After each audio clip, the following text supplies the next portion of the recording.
fast-spreading mosquito fire burning in Placer and El Dorado counties right now. The fire has more than tripled in size in just the last 24 hours. Thousands of people remain evacuated right now because of the explosive growth of this fire.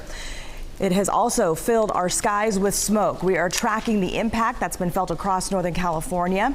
And on the right there, that's a live look from Livecopter 3. These are live pictures, and you really can't see much. You can just see darker plumes of smoke in the distance, but that is how smoky it is in the sky. This is over the Lincoln area.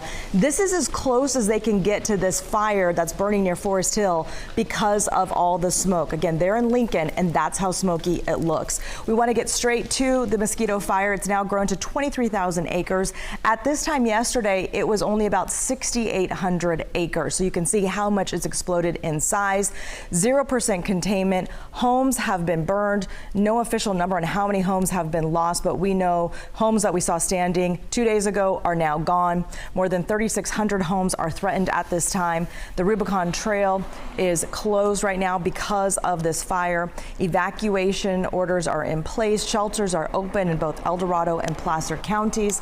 FEMA says the fire also threatened a high school, middle school, elementary school, and the Placer Community Center, Placer County Sheriff's Substation as well.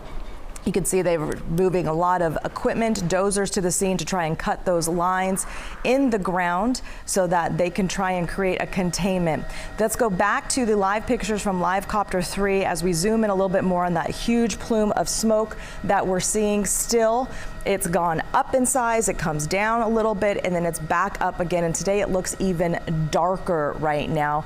And we have KCRA 3 meteorologist Tamara Berg, who is tracking not only the fire activity and the weather conditions that firefighters are facing, but also the winds that we're seeing, right, Tamara? Yeah, and at least right now, Lisa, the winds are on the light side. But if you joined us earlier in the morning broadcast, you noticed that temperatures were getting off to a running warm start there just outside of the Forest Hill area. Notice as you see some of the contouring here of the green, that's where the winds have picked up, and they're over about 10 miles per hour. But you'll notice right now that we're starting to see more of a shift in the wind to more of an upslope flow. So coming up out of the south to southwesterly direction, I do expect we'll see more of that southwesterly flow as we go forward into the overnight tonight and into the start of the day tomorrow. But you can see just how bad visibility is. This is the view from North Placerville, and just really covered in that smoke blanket. So the smoke and the air quality is definitely not looking good for many of our foothills locations as well as up and through the Sierra. But you'll notice as I go in a little bit closer here that the worst of your air quality is in that purple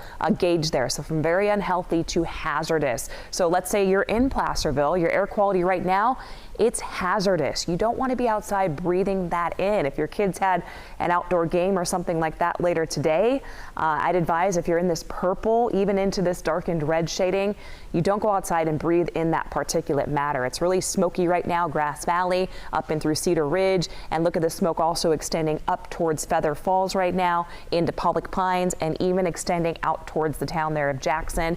Again, this is a closer view of very smoky conditions and hazardous air quality, even into Cameron Park, and we're starting to see the leading edge of some smoke into western Sacramento County. So it is advised that if you do smell smoke or see a very thick concentration of it, that you try to avoid being outdoors for any extended period of time.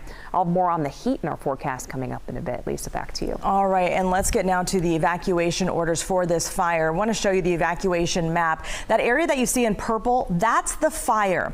Now in Placer County, the evacuation orders include Michigan Bluff, Baker Ranch, Forest Hill, and Todd Valley. Those are the areas that are in red. That's the evacuation orders. The areas in yellow, that's an evacuation warning. And then again, the fire is the footprint in purple there. You can see the footprint of it. There's an evacuation center set up for evacuees at Bell Road Baptist Church. That's on Bell in Auburn.